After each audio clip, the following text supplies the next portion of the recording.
Praise the Lord! Hallelujah!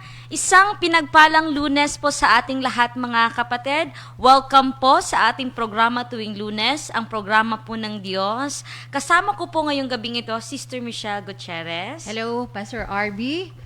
Good evening, and to all our televiewers, good evening sa lahat. Good Saan man evening. kayong dako sa mundo, magandang gabi. Good evening, Sister Mitch. Good evening. Good evening din po sa ating mga viewers, mga kapatid. Live po tayo mula po rito sa Truth and Faith Media House. Dito po, yung address po namin mga kapatid, makikita nyo na po sa screen. Amen. Sa ibaba po ng numero, dun po sa pinaka-bottom part po ng ating screen, makikita niyo po yung address namin. Live po kami dito mga kapatid mula sa Bugo, Cagayan de Oro City. At ito po ang programa ng Diyos tuwing Lunes, ang programang The Miracle Hour. Ayan, bago tayo Hallelujah. magsimula mga kapatid, tayo po muna ay manalangin, Sister Mitch. Yes po. Let us pray, mga kapatid. Hallelujah. Hallelujah. Most gracious and loving Father God, Lord, we glorify your mighty name, Lord God, in this evening, in this program.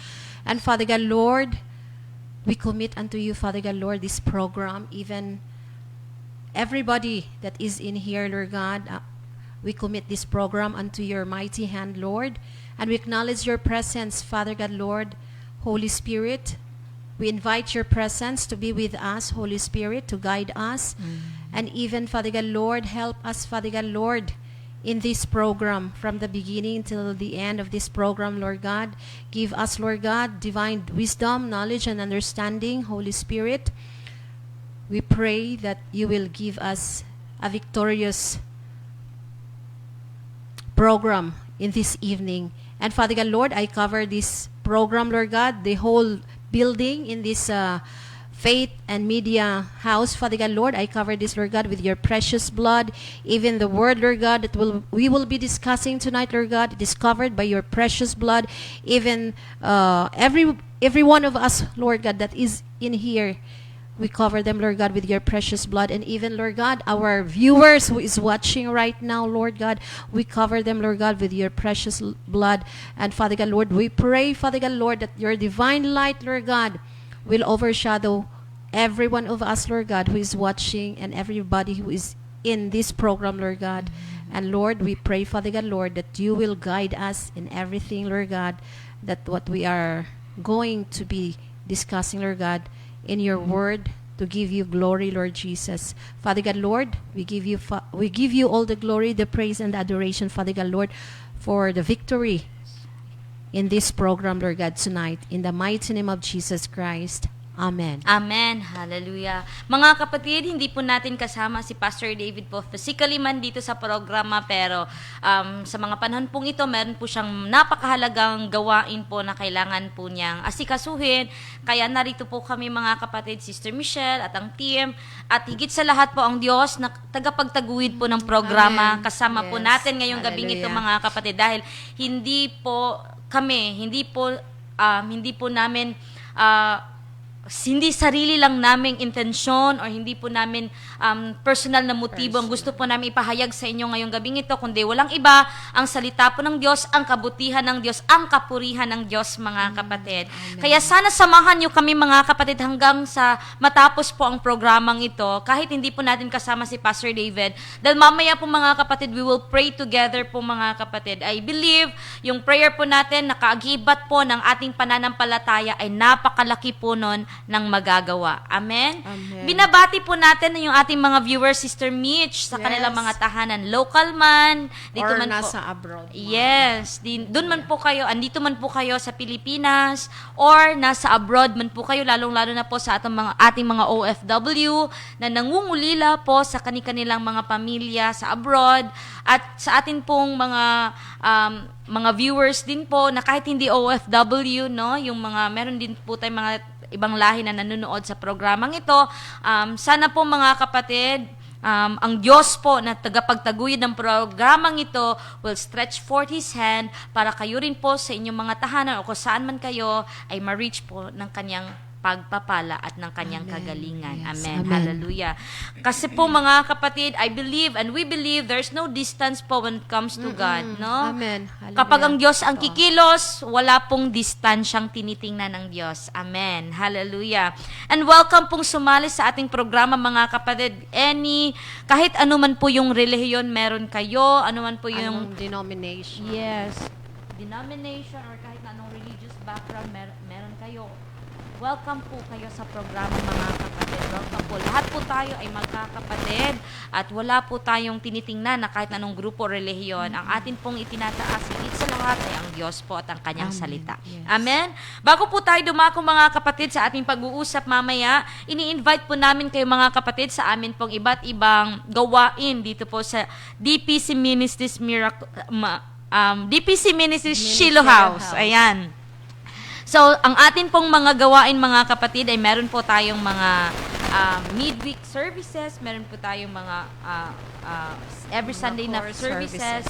at meron din po tayong mga core services. Invite po natin mga kapatid ng Sister Mitch, invite natin ang ating mga viewers sa ating pong mga services. Yes po, iniimbitahan po namin kayong lahat, mga kapatid, to come and fellowship, to try and encounter God here in DPC Ministry in our services. We have our services in first Sunday every month, that is first Sunday service every month, that is anointing healing services and celebration, wherein they can bring their sick loved ones, people who are spiritually and physically sick. They can come and fellowship with us here in this service, anointing healing service and celebration. And they can also come and bring with them bottles of olive oil to be blessed here in the church in DPC Ministry. And we also have our first Friday service, that is our breakthrough service. Sino man yung kailangan po ng blessing, kailangan po na yung mga prayers is masagot, they can come and bring with them their prayer request and even point of contacts where our pastor will pray over that point of contacts. That is every second Sunday of the month. That is first Friday of the month. That is breakthrough service. And we also have our miracle mantle service. That is every second Sunday of the month. Wherein they can bring also their white mantle to be puti na mga panyo, simpleng puti na panyo. They can bring it here in that service, wherein our pastor will bless that white handkerchiefs. And we also have our communion. That is every Wednesday. We're having it every Wednesday. And it starts with 6 to 6:30 p.m. And that is all our services in DPC Ministry. Ayan. Yes po. Salamat, Sister Mitch. Ayan mga kapatid, kung narinig niyo po kanina si Sister Michelle, meron po tayong mga core services po dito po sa DPC Ministries. Yung atin pong communion service, which is every Wednesday po, kada Miyerkules po yan mga kapatid na magsisimula po ng alas 6 ng gabi. Yung communion service po natin is weekly po natin yung ginagawa mga kapatid. Dahil naniniwala po tayo no, na ayon po sa 1 Corinthians chapter 11 verse 26, ang sabi po sa salita ng Diyos, no, 1 Corinthians chapter 11 verse 26. Just to enlighten us mga kapatid, para kayo rin po ng mga viewers ay ma-enlighten po kayo bakit namin ginagawa ito every week, no? Ayan po, ang sabi po sa salita ng Diyos is, I will read mga kapatid, English po itong sa akin, King James Version. 1 Corinthians 11 verse 26. Ayan, I will read. For as often as you eat this bread and drink this cup, you do show the Lord's death till He come. No? So, parang pinapakita po natin yung naniniwala po tayo na ang Panginoong Jesus po ay babalik. At sabi po sa Bible mga kapatid, as often as you eat this bread. No? Kung maaari po mga kapatid, madalas nating gawin yung pagtanggap po ng banal na hapunan hanggang na bumalik po Sa muli pagbalik niya. ang ating Panginoon. At Yes, sana po amen. excited po tayo sa pagbabalik ng ating Amen. Panginoon. Huwag po tayong matakot for the coming of the Lord, for the second coming of the Lord. Let's wait and be hopeful po sa muling pagbabalik ng ating Panginoon. At habang hindi pa po bumabalik ang ating Panginoon, tayo po ay gumawa or gawin po natin yung kanyang inutos, which is we receive and eat His bread and drink His cup. Yan, kaya ginagawa po natin yung ating communion service po every week. No? And then, hindi lamang po iyon, may yung mga sa sharing of the word po, kung saan ang church po ay may sharing of the word, doon po sa mga pinupuntahan, meron din po tayong sharing of the communion. Ayan. Siguro, Sister Mitch, no, time will come when Pastor will be available, I will ask him about it so that kayo din po ng mga viewers ay ma-enlighten bakit tayo gumagawa nito. Ayan. Doon din naman po Bakit every weekly yung ginagawa natin? Kasi yung ibang churches is, I think, monthly yung communion service nila. Ayan. So, meron din po tayong mga kapatid na Miracle Mantle Service. Ang ginagawa po natin sa Miracle Mantle Service, nagdadala po tayo ng puting panyo or any cloth or any pong tela na puti. Tapos, Blanket, towel, or handkerchief. May towel, may nagdadala ng mga kumot na puti. Tapos, pinagpipray po yan natin, mga kapatid. Let's look at the Bible, mga kapatid. Acts chapter 19, verse 11 to 12. Ayan. So, kung atin pong mababasa dyan, mga kapatid, sa Acts 19, ito po yung ginagawa natin second Sunday of the month, yung Miracle Mantle Service, every second Sunday of the month. Ang sabi po dyan, mga kapatid, in Acts chapter 19, verse 11 to 12. Meron ka dyan, Sister Mitch? Bisaya. Bisaya, ayan. Sige. Acts 19, 19, 11 to 12. 11 to 12. Basahin po natin, mga kapatid, sa Visaya na version. Acts 19 verses 11 to 12. Ug ang Dios naghimog dagkong mga milagro pinaagi sa mga kamot ni Pablo. Nga tungod ni ana ang mga masakiton gipanagdad-an og mga panyo o mga tapis nga nahidapat sa lawas ni Pablo ug sila nangaayo sa ilang mga sakit ug namahawa kanila ang mga espiritu nga Ayan. Praise Klaro. the Lord. Hallelujah. napakaklaro dito pa. Yes. At And God brought in King James version po, sabi po, and God wrought special miracles by the hands of Paul, so that from his body were brought unto the sick handkerchiefs or aprons, and the diseases departed from them. Praise the Lord. And the evil spirit went out of them. Yan po, mga kapatid. Bakit meron po tayong Miracle Mantle Service? Kung gusto niyo pong matry, mga kapatid, ito, because dito sa Pilipinas, Sister Mitch, if you are familiar with a certain group of people na, ayan, may group of people na meron po silang panyong puti na may print ng parang, 'di ba? Hindi, may certain group. Yes. Ayan. Siguro dito nila yan natututunan, no? Kasi biblical nandyan. Nandito sa Bible, mababasa natin, they brought aprons and handkerchiefs. No? Yung mga tapis noong unang panahon, mga puti. May mga handkerchief lang sinabi dyan. And then may mga tela silang dinala. And from those mga kapatid, and the diseases departed from them. Yes. Praise the Lord. No, what a miracle na nangyari, mga kapatid. In fact, no, dito po sa DPC Ministries, mga kapatid, not once, pero ilang beses na po, ang dami na pong testimonies yes, amen. na na-share ng mga tao regarding po sa Miracle Mantle. No, ang dami na pong mga kapatid. And even me, no. May family, Tayo mga mismo, kapatid. may mga testimonies about that mantle. Yes, praise the Lord. And ito naman po, mga kapatid, yung anointing healing services na talagang from the beginning of this ministry, mga kapatid, yung bago pala ako rito, at dito ako, parang nasya-shock, parang nasusurprise, mga kapatid. Mababasa po natin, mga kapatid, in King James Version po, sa Isaiah chapter 10, verse 27, mababasa po natin dyan, mga kapatid, ang salita po ng Diyos. And it came to pass in that day, that his burden shall be taken away. Ayan. Isaiah chapter 10, verse 27, kuya. Ayan. So, yung mga ginagawa po natin dito sa DPC Ministries, mga kapatid, binabase po natin sa salita ng Diyos.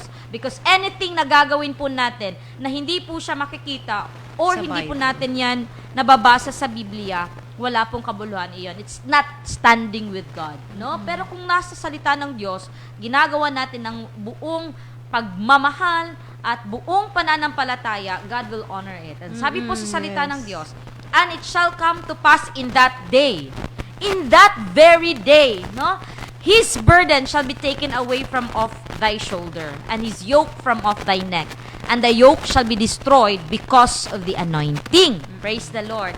Kaya po mga kapatid, no, kung meron po kayong time, ini-invite po namin kayo mga kapatid na bisitahin kami. Yan yung address po, makikita nyo po sa screen, na bisitahin ka mga kapatid to try po to experience yung first hand po na paghipo ng Diyos through the anointing, to the miracle mantle po mga kapatid, and just simply sitting down and listening to the word. I believe mga kapatid na merong gagawin ang Diyos sa atin basta bukas lang po yung ating mga puso at meron po tayong pananampalataya sa kanyang salita. Amen.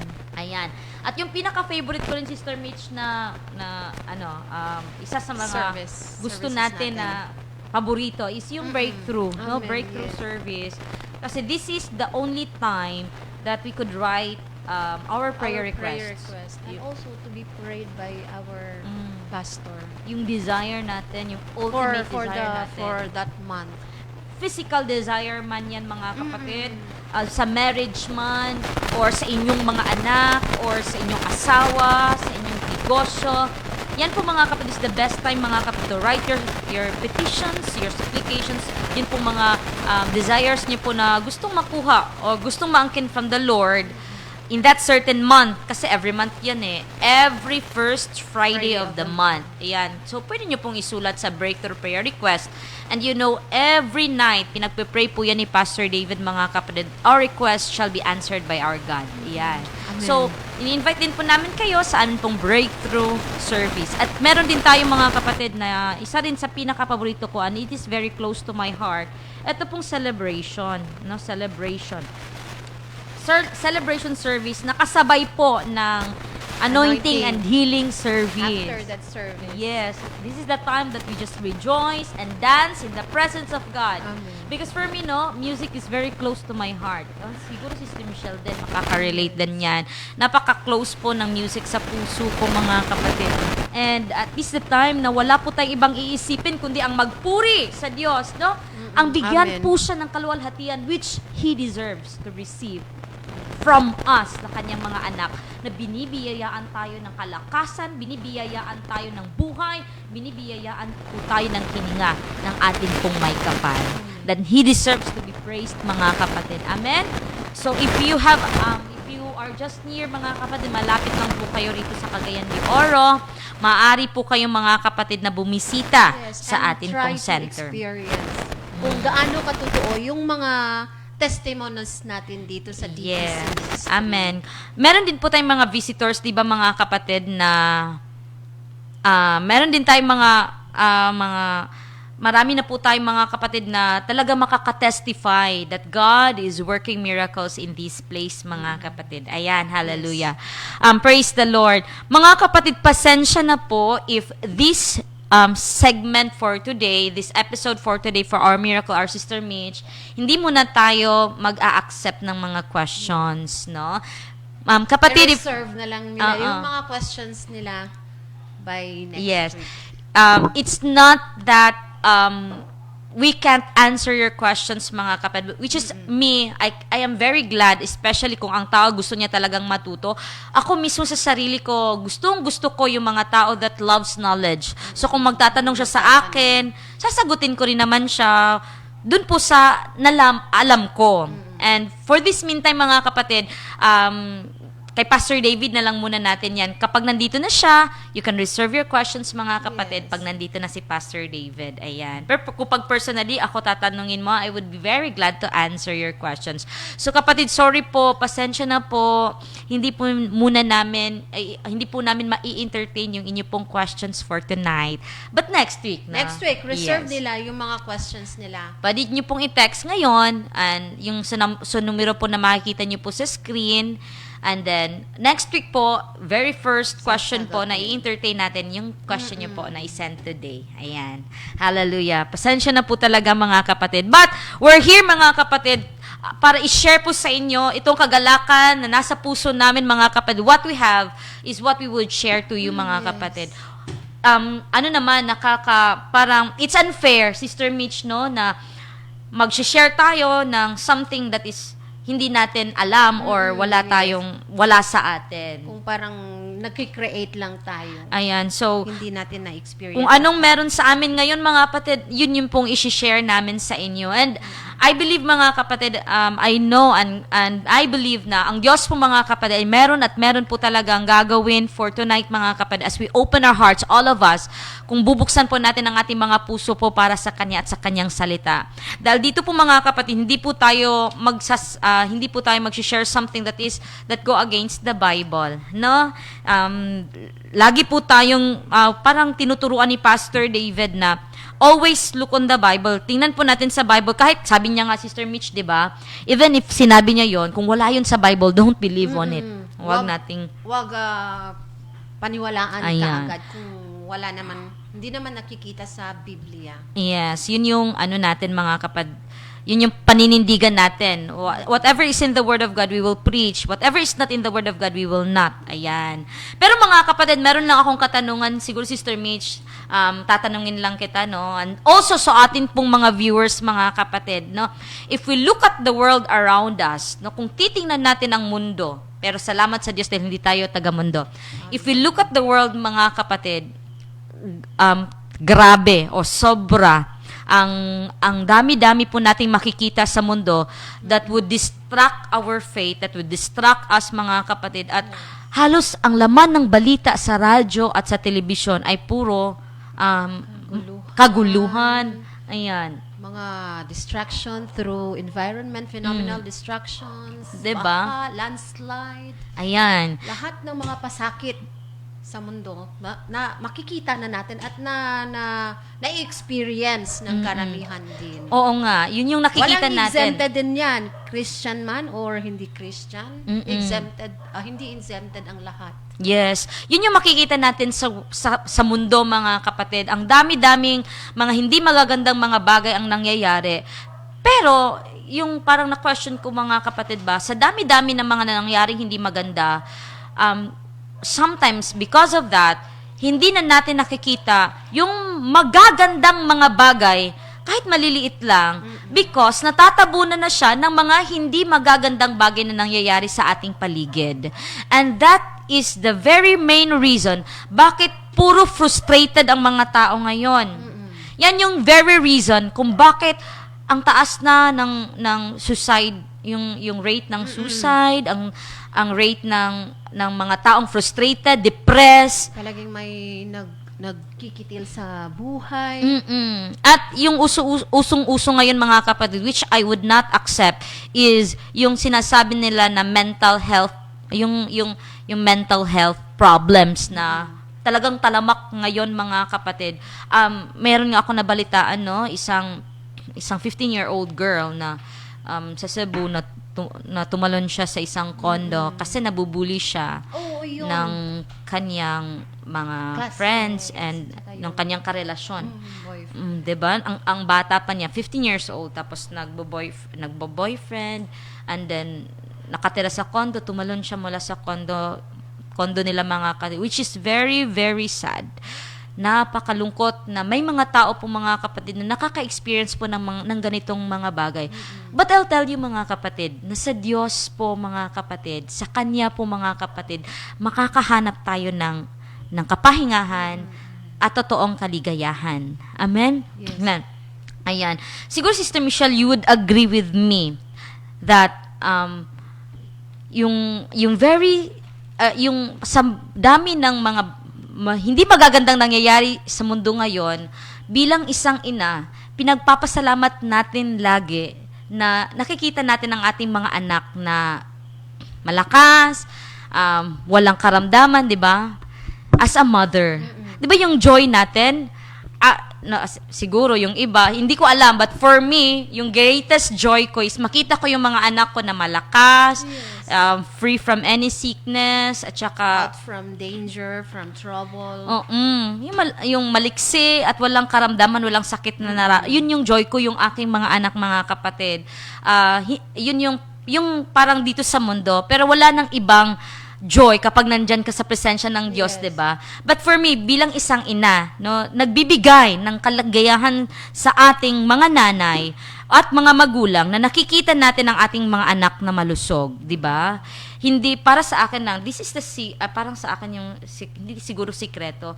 Ewan ko sa Sister Mitch na nai-entice ka pa ba sa yung mga yung mga technologies or mga gadgets or bilang isang nanay?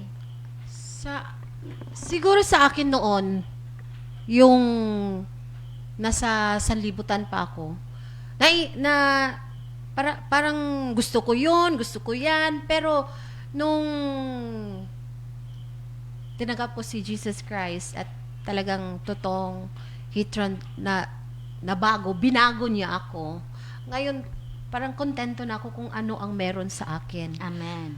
Yung hindi importante sa akin, may cellphone kahit hindi mamahalin, pero hindi na yun talaga na nagdi-desire pa ng more pa. Amen. Para Praise lang the Lord. may magamit, may pangtawag, ganon. Yes. Yung sinabi ni Sister Michelle, gustong-gusto ko yun, mga kapatid, contentment. Na kontento ka kung anong meron ka. Yun yung sinabi ko kanina, di ba, makita lang natin ang ating mga anak, masaya na tayo. Kahit simple lang yung pamumuhay natin, mga kapatid. And you know what? The very secret for a person, mga kapatid, na mamuhay na malayo tayo sa depression, malayo po tayo sa pressure, is when we learn to be contented. Yung hindi tayo naghahangad ng mamahaling mga bagay or yung mga earthly things. Nagde-desire lang tayo sa mga simpleng bagay, mga kapatid. Kontento tayo kung anong binigay sa atin ng Diyos. I think that is the secret, mga kapatid, from depression and also from pressure. I-share ko lang, Pastor Arby, no, yung nasa John 16, verse 33. Na yung sinabi mo kanina, na basahin nga natin sa Bisaya, tsaka may English ka naman dyan. Tingnan po natin, mga kapatid, yung John 16, verse 33. Bisaya po tong ibabasahin ko.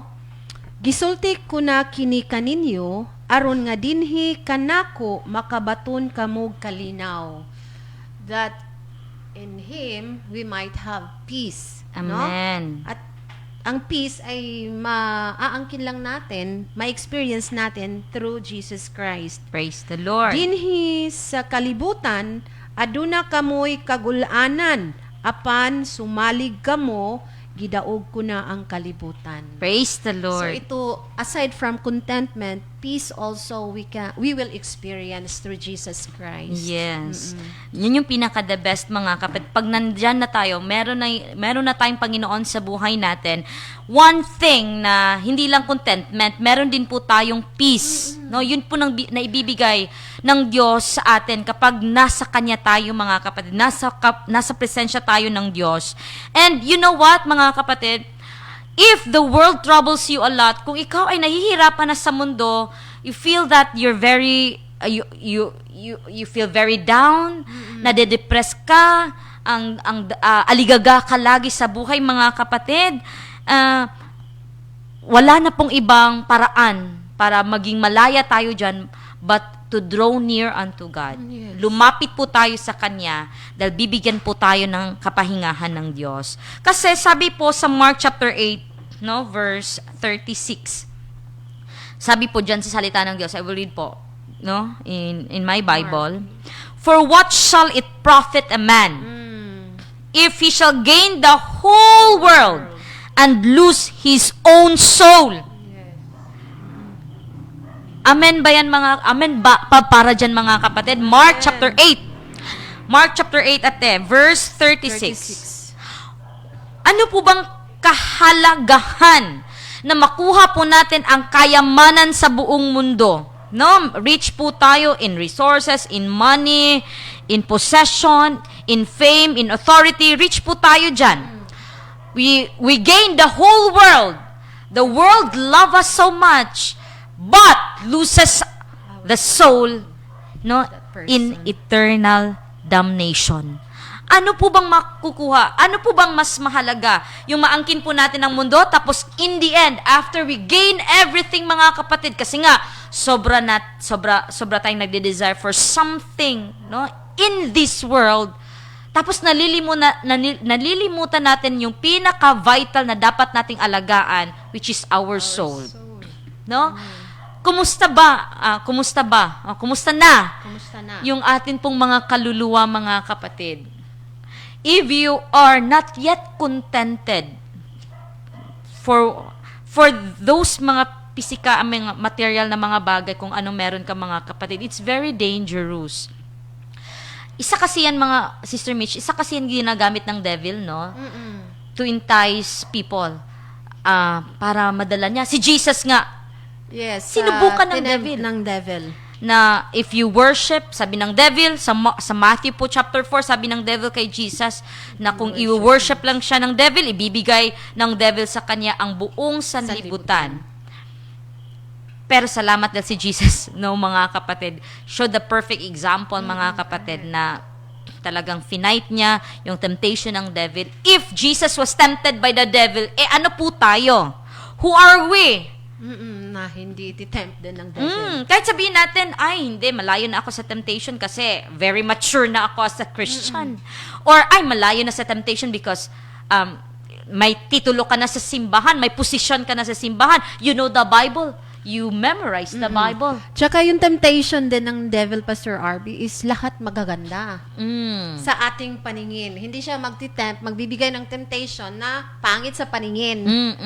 Para gusto ng devil na i-take yung temptation na yon. But the question is this, what will it profit us? Yun nga. If we gain the whole world, mga kapatid, what it profit us? Anong kahalagahan, anong kabutihan na ibibigay, na idudulot, mga kapatid? Siguro we feel happy for the meantime. Pero alam niyo po ba, na after na maangkin mo yung whole world, kasi nangyari na iyan sa isang tao, which is kay Solomon. Yes. Si Solomon, mga kapatid, if you read, no, sa life ni King Solomon, sabi ni King Solomon sa Ecclesiastes, I will read, mga kapatid, Ecclesiastes, marami to, in Ecclesiastes chapter 1, ayan. Walang kabuluhan. Si King Solomon, naangkinan niya, mga kapatid, ang dami niyang babae, 'di ba? Kapag lalaki, ang kaligayahan ng lalaki, ayan, women, tapos bisyo, yun yung pera, fame, authority. Yan yung mga, kasi king na siya, may authority na siya, naangkin na yun ni Solomon. Tapos, siya pa yung pinaka-wise king kasi biniyaan siya ng Diyos ng wisdom and riches and honor. Na yung ibang mga kings from all over, no, kahit saan, ay binibisita siya just to hear wisdom from King Solomon. Pero ang sabi po ng King Solomon, yan, vanities of all vanities, sabi niya, walang kabuluhan ang lahat. Basahin niyo po dyan sa Ecclesiastes chapter 1. I would encourage you to read Ecclesiastes, mga kapatid. Sabi ni King Solomon, ginawa niya ang lahat, no? Ang dami niya. Naranasan niya na lang lahat. Naranasan niya lahat. Nagkaroon siya ng maraming asawa and everything. He has the money, he has the authority. Nasubukan niya ng lahat. Pero sabi ni King Solomon, vanities of all vanities. Walang kabuluhan ang lahat. Walang kabuluhan. That's why, mga kapatid, yung verse na makikita po natin sa screen, for what will it profit if we gain the whole world? That is Ecclesiastes chapter 1. Ayan, Ecclesiastes chapter 1, mga kapatid. Mababasa po natin yan, no? The words of the preacher, the son of David, sa verse 1. Verse 2. Ayan, sa verse 2, sabi dyan, vanity of vanities, says the preacher, vanity of vanities, all is vanity. Walang kabuluhan ang lahat, walang kabuluhan. Sa Bisaya pa, kawang ang tanan. Kawang lamang ang tanan. Kaya naman mga kapatid, alam niyo po, walang kabuluhan yung ating pagpapagal. We're very hardworking. Mga nanay, ginagawa natin ang lahat, no? May mga working moms tayo, 'di ba? May mga nanay tayong nagtatrabaho, may mga nanay tayong nagnenegosyo, may nanay Halos tayo. hindi na nga nagpapahinga. Walang pahinga ang Walang nanay. pahinga. Yan, kahit pa sabihin mo na anong tawag doon? Full-time mother ka, no? Full-time mother, nasa bahay ka lang, wala kang trabaho, pero wala pa ring pahinga ang mga nanay. Pero sa Panginoon may pahinga. Amen. Yes, amen. Sa Diyos may pahinga, mga kapatid. But the question is, mga kapatid, kung yung mga ginagawa natin ngayon, yung mga hobbies, yung mga ginagawa natin, yung pinagkakaabalahan natin ngayon, will it result to vanity? Saan po ba patutungo yung mga ginagawa natin? If that thing, mga kapatid, na ginagawa natin ngayon is walang kabuluhan, then, or it's not in line with the will of God, we should stop and think and ponder kung ito bang ginagawa ko, is this the will of God for me? May kabuluhan ba to sa Kanya? Tanggap ba niya Does to? it please God, yung lahat ng mga ginagawa natin? Does it pleases God, mga kapatid, yung ginagawa natin ngayon? Does it pleases only themselves lang? Or itong ginagawa natin, mga kapatid, will only lead to damnation. Sayang lahat ng ating pagpapagal to achieve everything, to claim everything in this world, if our soul, mga kapatid, ay mapupunta naman sa eternal damnation. Because para sa Diyos, wala na pong ibang mas mahalaga pa kundi sa kaluluwa ng bawat tao. Kaya nandito tayo ngayon, Sister Michelle, no? Tsaka yung heaven and hell is totoo talaga. That's why we are here, mga kapatid, to remind us, mga kapatid, that our soul is very important to the Lord. And we should take care of our soul, mga kapatid. At walang ibang paraan para sa akin, no? And according to the Bible, walang ibang paraan for our soul, mga kapatid, to be satisfied and para yung ating kaluluwa, mga kapatid, ay mabuhay, kundi kumain po tayo ng salita ng Diyos. Sabi po sa Matthew chapter 4 verse 4, no, the man shall not live by bread alone, but by every word that comes out from the mouth of God. Ayan. Yung salita po ng Diyos, mga kapatid. Yung relationship natin sa Diyos, kumusta? Yung ating devotion sa Diyos, kumusta? Yung ating prayer life, kumusta? Hindi lang po para hindi lang po, mga kapatid, sa mga for example, viewer lang tayo, pero para na rin sa akin, no? Yung prayer life ko, yung devotion ko, yung akin pong time to read about how to be contented. Ayan. Kasi kung hindi tayo kontento, we will be searching for more. We'll be looking and for more. And yun yung gagamitin ng devil para ma-entice ang tao dahil we are looking for more. Pero yung isang bagay na gusto ng Diyos is we are looking for more of Him. Na, yung, Lord, I want more of you. Hindi, Lord, I want more money. Lord, I want more customers. More of this world, mga material things. I'll tell you a Desires, secret, mga personal kapatid. No? desires. Hindi naman siguro to secret, Sister Michelle. Yan. If you want more of Him, if you want more of God, God will give you more from Him. Ayan. Paano ba to? Kapag you will desire more of Him, pag gugustuhin mo na makilala mo more ang Diyos, magkaroon ka ng more relationship sa Kanya, magkakaroon ka ng more time sa Kanya, kung anong meron ang Diyos, ibibigay niya sa'yo more. I think yung salita ng Diyos is, if you draw near to Him, He will draw near to you. Yes. Yung desire natin na gusto nating mapalapit to know more of God, ang Diyos din is lalapit sa atin. Yes. Siya ay magpapakilala sa atin. Yun, kung that is their desire. Yes. To know If more we of want God. to know, if we want more of God, mga kapatid, God would very happy to give us more of Him. Kung yung ating mga puso bukas po para sa Kanya, mga kapatid.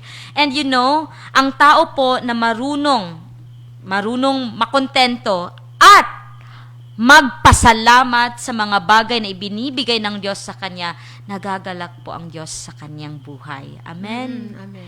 Then,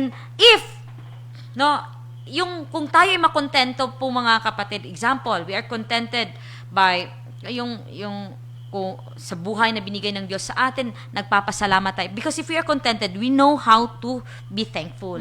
Yes. Nagpapasalamat tayo. For example, pagising sa umaga, Lord, thank you. Salamat. No? Dahil kung hindi tayo contented, mga kapatid, pagising natin sa umaga, ay, ang ulam, ano naman to? Tuyo na naman ang ulam, ayan. Ano naman ang ulam, pabalik-balik, itlog na naman. Ganyan yung mga taong hindi kontento. Yes. Pero dapat we learn to be contented. Oh, wow, salamat Lord, may itlog pa na ulam. Thank you, Lord. Sa akin, i-share ko lang yung experience ko noon, Pastor Arby, no? Yung life ko is nasa sanlibutan pa. Pag nakakakita ako ng sabaw na may gulay, yung sa loob ng puso ko ay nagrereklamo. Ano ba to? Gulay na naman. Pero, that time that I accept Jesus Christ as my personal Savior, hindi lang peace yung binigay niya sa akin, kundi contentment. Whatever food that is on the table, nagpapasalamat ako. Lord, thank you for this food. At yung mga gulay na yon na noon hindi ko gusto, pero ngayon parang hindi lang parang, kundi masarap na para sa akin. Amen. Yun yung kumbaga mystery na na-experience ko sa kapangyarihan ng Diyos na na-transform yung mindset ko. Yes. Nagiging thankful whatever food I have. And Kumbaga contentment. para sa akin, Sister Mitch, sa akin lang ewan ko sa ating mga viewers, pag nakikita ko gulay ang ulam, ay nagre-rejoice yung aking puso. Because makagulay talaga ako, hindi talaga ako makakarne. Siguro, bakit na-experience ko yon? Kasi yung mata ko is nakafocus sa surroundings. Like, ang mga tao, puno yung Jollibee, puno yung mga gaisano. Kaya, kung baga, yung desire ko is andoon, hindi sa kung anumang blessing na binigay ng Diyos, whatever it is, it's a blessing from God. Kaya nga, yung focus natin, by the grace of God, hingiin natin sa Diyos na ang focus natin is nasa Kanya. Para yung mga mata natin is mapalayo dun sa sanlibutan na mga desire natin. Yes. Isa rin alam niyo po, isa rin sa bagay na nakikita ko na problema natin ngayon is sinasabayan natin ang takbo ng mundo. Yung parang tinitingnan natin, uy, si ganito, may bahay na siya. Si nakapag-asawa ng Amerikano, si may sasakyan na, si may maganda ng trabaho, may mga lupain na. At minsan nga, kahit mga Christians, ganyan eh. Lalo na mga parents, no? Mga parents sinasabihan, uy, parang yung mga anak, uy, bakit si ganito honor tapos ikaw hindi? Parang yung meron tayong comparison. Tapos sinasabayan natin yung takbo ng mundo na, eto sila, meron na silang ganyan, meron na silang achievement, lumago na yung kanilang negosyo.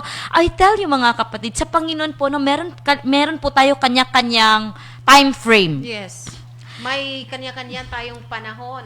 And the problem is, tayo ng mga Christian, sinasabayan natin ang takbo ng mundo na we forgot na ang Diyos, meron po siyang sariling time frame sa atin. And if that thing, yung bagay na hinihingi natin, ay hindi binibigay ng Diyos, dun tayo lumalayo sa Kanya. Kasi akala natin na ang Diyos laging nagbibigay. Pero ang tanong, ano ba yung bagay na pwede rin nating ibigay sa Diyos? Wala. Dahil ang iniisip natin, kung anong ibigay ng Diyos sa atin all the time. Minsan ba nag-meditate ba tayo, nag-iisip ba tayo na what is that thing in me na pwede kong ibigay sa Diyos? Now, mga kapatid, meron po tayong babasahin. This very thing na itong bagay na to mga kapatid, ito lang yung bagay na nire-require ng Diyos sa atin na ibigay natin sa Kanya. No? Ayan. Tingnan po natin. Psalms chapter 150 verse 6. Ito lang yung hinihingi ng Diyos sa atin. Parang, ang sabi po ng Diyos sa Kanyang salita, let everything that has breath praise the Lord. Praise the Lord! Amen? Let everything that has breath praise the Lord. Kapatid, kung ikaw ay isang tao na yung aligaga sa takbo ng mundo, ang mundo, napakabilis po ng ikot ng mundo, The world waits for no one. Walang hinihintay ang mundo. That is there. Yan yung nature ng world. Talagang iikot ang mundo in its own time frame. Pero ang Diyos po mga kapatid, meron din po siyang sariling time frame that is not bounded by the time and nature or any phenomenon in this world. Hindi po bounded yon, yung time ng Lord. Pero sa buhay po natin mga kapatid, kung sa ngayon, kung ano man po yung nakikita natin sa ngayon mga kapatid is, for example, sila ang dami nilang achievement, tapos ikaw wala pa. Pero, ang sinisearch mo naman ay more of Him, at meron pa po tayong hininga na ibinigay ng Diyos sa atin, we still have the reason to praise the Lord. Yes. No? We still have the reason to praise the Lord. Your very breath, yung atin pong hininga, na meron po tayo ngayon mga kapatid, that is the very reason that we should say, praise the Lord. Amen. Ang problema po natin mga kapatid is, saka lang tayo nagpe-praise the Lord kapag praise and worship. Pag nasa labas na, nakalimutan na. Ayan. Ay, hindi lang to minsan, saka lang nagpe-praise the Lord. Pag sabi, hallelujah! Sabi ko, praise the Lord! Praise the Lord! Hallelujah! Pero pagdating sa problema mga kapatid, pagdating sa mga challenges, nagpe-praise the Lord pa ba tayo? Kaya pa ba nating mag-praise the Lord in the person's trouble, tribulation, problema, oppression? Kaya Ayan. pa ba natin pasalamatan ng Diyos? Alam niyo po mga kapatid, yung breath lang na meron tayo mga kapatid, that is enough to say, praise the Lord! Amen. No? Sa atin po mga viewers, mga kapatid, itong ating hininga na binigay ng Diyos sa atin, this is the very reason, or ito lang yung nire-require ng Diyos sa atin mga kapatid, para tayo mag-say, praise the Lord. Hindi po sa bagong bahay, hindi po sa magandang takbo ng negosyo, hindi lamang po mga kapatid sa maraming customers, hindi lamang po mga kapatid dahil meron kang magandang asawa. Uy, praise the Lord din yun mga kapatid. Yung very breath na meron tayo, yan nga yung sinabi ko, bilang isang nanay, nung makita natin yung ating mga anak, malakas sila, talagang praise the Lord po yun para sa akin. No, Lord, thank you so much. Kasi nga, ang dami ng mga tao sa hospital at tayo, libre tayong binigyan ng Diyos ng bagong Tama. araw, bagong buhay. Tama. Yun yung Every sinabi day ko is kanina. a fresh day in the Lord. Di ba kanina sinabi ko, Sister Mitch, di ba sa mundo, kung makikita po natin ang mundo ngayon, talaga ang dami pong hindi magandang balita na napapakinggan natin. But if you listen to those, yung mga hindi magandang balita, every bad report na naririnig po natin mga kapatid, alam niyo po ba ang nakikreate nun? It would only create fear. No? And nagkikreate po yun ng takot at nagkikreate po yun ng worry. No? At naapektuhan yung mga tao Yes. through their emotion. Because worry, sabi nga nung ni Pastor Mark Brown, worry, sabi niya, worry is a sin. Sabi niya sa ating An open Bible school. door No? for the devil. Worry is the open door for the devil. Yun daw, yung worry mga kapatid, it's not from God because God worries nothing. Wala pong, hindi po aligaga ang Diyos sa kahit na ano, tayo lamang po. Tapos, ang pinakagusto kong sinabi, which is si Sister Sising, talagang natawa si Sister Sising na mapakinggan niya. What worry does is to change the color of your hair. Yan daw yung nagagawa ng worry, kapatid. Sa atin po mga viewers, ang nagagawa ng worry is nagkakaroon ng puti, ng sa Bisaya pa, magkauban ra intawo ng atong mga buhok. Yun raw po ang nagagawa ng worry, to change the color of your hair. See? Ang worry po, hindi po yan galing sa Diyos. That opens the door for the devil to come in. No? Kaya, kung may mga balita man na hindi maganda, ang daming mga balita sa mundo na hindi maganda and would only create fear and worry, mga kapatid, then, what we need is to divert our attention from those bad report and go on to the good report. Or to the bad news. Diba bad news? Bad news. O napapakinggan natin sa radyo, sa TV, mga bad news. So, let's shift tayo na mga anak ng Diyos. Or shift our divert. focus. Tarang, turn around at hanapin po natin yung good news. report. At ano po yung good news?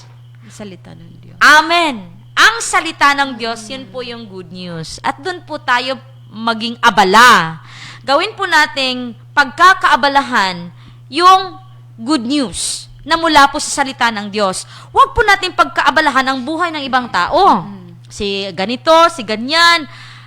Ngayon, ang dami-dami ng mga bagay, ang dami-dami na usong-uso ngayon na ang mga tao nagiging abala sa buhay ng iba. Nagiging abala sa Nakikinig business sa ng mga iba. problema ng ibang mga tao. Yan. Kung wala ka namang time to help the person of his problem, and nandun ka lang para lang makiusyoso kung anong may problema siya and to share to other people, wag na lang. At hindi yan gawain ng mga Christians. No, hindi natin yan gawain. So, tayo ng mga Christians, we should divert our attention from those bad news and we shift our attention and divert it to the good news na makikita lamang po natin sa salita ng Diyos. Tsaka yung na-experience ko, Pastor RB, glory to God, nung binago talaga ako ng Diyos. Kasi noon, medyo yung tenga ko nakikinig pa sa mga balita sa TV, 24 oras, or sa radyo. Pero ngayon, salamat sa Panginoon, sa Kanya ang papuri. Dahil yung tenga ko parang wala nang gana na makinig sa mga report na yon. At yung masaya ako na pakinggan yung salita ng Diyos kahit ano man. Yun yung hindi naman siguro but alam niyo po, every time po na nag-worship ako, na nagpe-praise, naglilid po ako ng worship. Yun po yung yun po yung core ko, yun yung pinaka-core ko. Kaya kung bakit talagang every time na naglilid ako, talagang tinutodo ko talaga.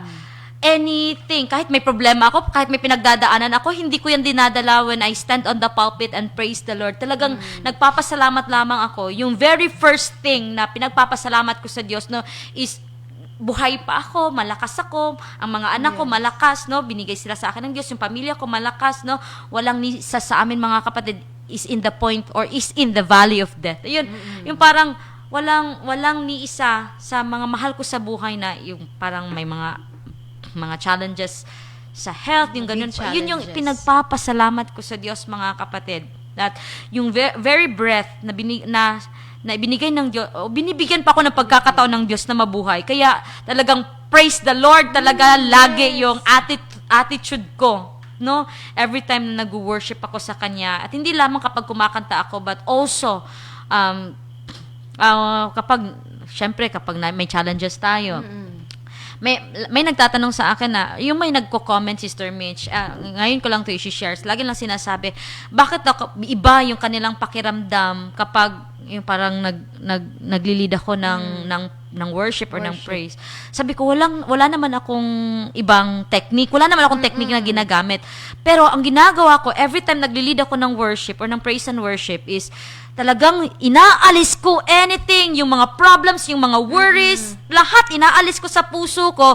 And on that very moment, kapag nagpe-praise ako nagpa-praise ako sa Kanya, talagang yung heart ko, sinisentro ko sa Kanya. Nakatuon sa Kanya.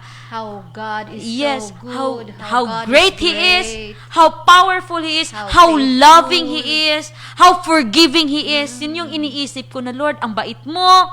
Pinapatawad mo ako, yung ganyan, minamahal mo ako, iniibig mo ako. Thankful ako sa Kanya, mga kapatid. And it's very important, no, na tayo na mga anak ng Diyos, Sister Mitch, we are thankful to Him. No? Ikaw, kapatid na nanonood, how thankful are you? Saka lang ba tayo nagpe-praise the Lord? Praise the Lord kapag nagpe-praise and worship. Saka lang ba tayo nagpe-praise the Lord kapag may bago tayong sasakyan? Saka lang ba tayo nagpe-praise the Lord kapag may nakikita tayong mga milagro? Saka lang ba tayo nagpe-praise the Lord, mga kapatid, kapag gumaling tayo? Or kapag may natanggap tayong mga pagpapala? Or every time na nagigising tayo in the morning, nagpe-praise the Lord tayo, mga kapatid? No? Yan. Sabi ko nga kay Pastor Lynn, habang nag-worship, parang may na-receive ako na-receive ko talaga clearly from God na kapag nagpe-praise and worship pala tayo, Sister Mitch, no? May iba-iba tayong attitude during praise and worship. But I would not judge you on that. Hindi kita i-judge yan, mga kapatid, no? Meron tayong ganyan lang, clap your hands lang, ayan. Typical Christian. Ganyan lang yung yung mannerism niya or ano ba yung ginagawa niya. Parang normal lang. May ganyan. Ang iba may pasayaw-sayaw mga kapatid. Ayan, may pakiay-kiay sa Bisaya, ganyan. May iba patalon-talon, no? Patalon-talon talaga. And then may iba mga kapatid na talagang todo bigay, no? And then God shows me a very, very clear picture. 'Di ba kapag nanay tayo, tapos yung mga anak natin na maliliit, kapag may gusto sa atin or yung parang bagong dating tayo, ano yung attitude ng mga anak? 'Di ba ganun sila? Mama, mama, ganyan sila. Talagang wide, open hands, no, talagang ganun. Open. Every time pala mga kapatid, nag-open tayo ng ating mga kamay, every time nag-worship tayo, parang sinasabi natin, Papa, parang sinasabi natin, Ama, parang ganun yung tingin ko mga kapatid. Ganun pala. So, dapat pala kapag nag-worship tayo sa Kanya, talagang todo bigay. Up hands, no? Hindi mabigat ang kamay. Talagang open wide para sa Kanya mga kapatid. Para tayong nagsasabi na, Lord, i-lift up ko sa iyo ang lahat. And after that, if you do that mga kapatid, I'll tell you, napakagaan ang iyong pakiramdam after. Amen. No? Napakagaan ang pakiramdam after. Yun yung talagang praise the Lord na praise the Lord. Now, praise the Lord for everything. Praise the Lord for the breath. Praise the Lord for His goodness, for His kindness, for His mercy, mga kapatid. Yan yung mga bagay na talagang praise the Lord. Amen. Amen? Hallelujah. Because, ayan, basahin po natin mga kapatid. Ayan, Sister Mitch, tingnan natin. 1 Thessalonians. If you have your Bible, mga kapatid, tingnan natin, 1 Thessalonians. Praise the Lord. Hallelujah. Hallelujah. Praise the Lord. Ayan. Saka lang ba tayo magpe-praise the Lord kapag meron tayong bagong sasakyan? Don't wait for it, mga kapatid. Don't wait for that. This very moment, ngayon pa lang mismo, kung ano man yung simpleng bagay na meron tayo, ito yung kahit yung hininga natin mga kapatid, this is the very reason we should say, praise the Lord. Praise the Lord. Amen. In 1 Thessalonians, mga kapatid, chapter 4. Ayan. Chapter 4, verse 18. Ayan. 1 Thessalonians, chapter 4. Chapter 5 pala. Sorry. Chapter 5, kuya. Chapter 5, verse 18. Memorize natin to, no? Memorize natin to. Ayan. Basahin mo, Sister Mitch, sa iyong Bible. Bisaya version, 1 Thessalonica chapter 5 verse 18. Nagsasaad ang salita ng Dios. Pag mapasalamaton kamo sa tanang higayon, kay kini mao ang pagbuot sa Dios diha kang Kristo Jesus alang kaninyo. Amen. Ang sabi po sa salita ng Diyos, sa lahat ng bagay, In all. give thanks. Sa lahat ng bagay. Paggising sa umaga, give thanks. Amen. Pagtingin natin sa lamesa, may gulay, give thanks. May isda. Pagtingin natin, walang laman yung lamesa, Give thanks. give thanks pa rin. Kasi in everything. man. Amen? Pagtingin natin sa pitaka, give thanks pa rin. Amen? Amen. Kahit na walang laman, pero I declare na magkakalaman ang ating mga Yes, pitaka. amen. May nangyari sa akin, Sister Mitch, last Monday, di ba? Umalis tayo. Meron tayong inasikasong papel. Ang nangyari, Sister Mitch, kung maalala mo, may dala akong wallet na violet. Nakita mo yon? May dala akong wallet na violet. Doon po sa wallet na violet na yon, nandun po lahat. ATM ng asawa ko, ID ko, lahat ng IDs ko na roon. At may pera yon, may cash yon. At yung perang yon, talagang good for, for the whole, hanggang sa next sahod ng asawa ko. Nandun din yung ATM ng asawa ko. Ayan, kasi ako may hawak. Pero siguro, sabi nga ni Pastor David, it's not good that you will hold the ATM of your husband. Di ba sabi niya? Dapat yung pera ng husband sa kanya. Pero ako may hawak ng ATM ng husband. Ang nangyari po mga kapatid, nawala yung wallet.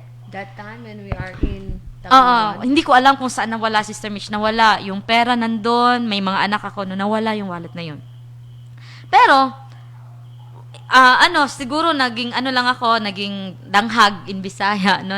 Naging danghag lang. Pero, nagpapasalamat pa ako, Lord, thank you pa rin, Panginoon. Kasi kahit nawala yun, nag-provide pa rin. Meron pa rin akong parang nagamit for the whole week, no? Since Monday, the whole week. Meron pa rin akong nagagamit. Lord, thank you pa rin, Panginoon. Kahit nawala yung... Kahit nawala yung wallet na Sabi yan, ni Mama na purse. misplace mo lang yun kasi danghag ka man God. Sabi ni Mama. Clumsy Oh, sa clumsy English sa ba yun? English. Clumsy. Ayan, pero nagpapasalamat pa rin ako sa Diyos, no? Di ba, in fact, kung tutuusin, pwede tayo, Lord, bakit nawala yung Yes. ang ganyan, Huwag ganyan. siya magtanong. Tapos iniisip ko, Lord, siguro meron talagang. At saka pinagpapasalamat ko, Sister Mitch, kasi nung nalaman ng asawa ko na nawala yung ATM niya, hindi niya ako inaway. No? Kaya pinagalitan. As in, praise the Lord talaga. Glory to God. Kasi yung asawa ko, nasa Leyte po siya, malayo po siya noon, nagtatrabaho po siya roon. And then yung ATM niya nasa akin. At mahirap sa kanya na umalis sa kanyang trabaho para asikasuhin yung papeles para doon sa kanyang ATM. Pero ang nangyari, tinawagan lang siya ng HR, sinabi niya na ipa-close ka agad yung kanyang ATM at saka yun, parang ganun yung, pero hindi ako pinagalitan ng asawa ko, no? Talagang praise the Lord ako doon kasi yung asawa ko iba kasi siya, no? Pero talagang nagpapasalamat ako kasi kung noon, sa mga bago pa lang kami mag-asawa, maliit na bagay, no? Talagang pinag-aawayan namin. Talagang na-change talaga siya. Pinagpipray ko talaga yun sa Lord kasi Hallelujah. malaking away sana yun, Sister Mitch. Kasi mahihirapan siya magpapadala sa akin. Aalis pa siya, malayo yung kanyang pinagtatrabuhan sa Kabihasnan, malayo sa syudad kung saan sa pwede city. siya magpadala. Or talagang malayo pa ang lalakarin niya kasi nandun siya sa depo ng isang gasoline company, ganyan. Malayo. Ang dami pa niyang aasikasuhin para lang makapagpadala sa amin ng pera kasi nawala ko yung ATM. Pero hindi ako pinagalitan. Talagang praise the Lord. So kahit nawala yun, talagang praise the Lord pa rin ako, mga kapatid. Kasi sabi ng Lord, in everything, Good give or bad thanks. situations man. Ayan. 'Di ba? Nature talaga natin kapag may problema, naggagalit Reklamo. tayo, nagrereklamo tayo. Pero sabi ng Lord, in everything give thanks. No? Give thanks lang pala yung kasagutan in everything. Amen. Good or bad, give thanks. Kasi Yes. kaya namang baguhin ng Panginoon. Yung Kahit pala, for example, Sister Mitch, tao tayo, 'di ba? O, ayan. Salamat. Pabaya pala yung danghag, no, in Tagalog. Thank you, Kuya Dave. Minsan nagiging pabaya ako. Kasi kasama ko kasi si Laysams noon. Kasama ko yung anak ko. Ang dami kong dala. Ayan. So, minsan, hindi maganda yung character na pabaya, mga kapatid, ha. Hindi po yun maganda. Huwag niyo po akong gayahin. Ayan. Hallelujah. Balik tayo, no, mga kapatid. No. In everything, give thanks to the Lord. For this is the will of God in Christ Jesus for you. Ito po yung ito po yung kalooban ng Diyos para sa atin, no? In Christ Jesus, that we should give thanks in everything. Saka hindi will ng Panginoon na nawala yung purse mo.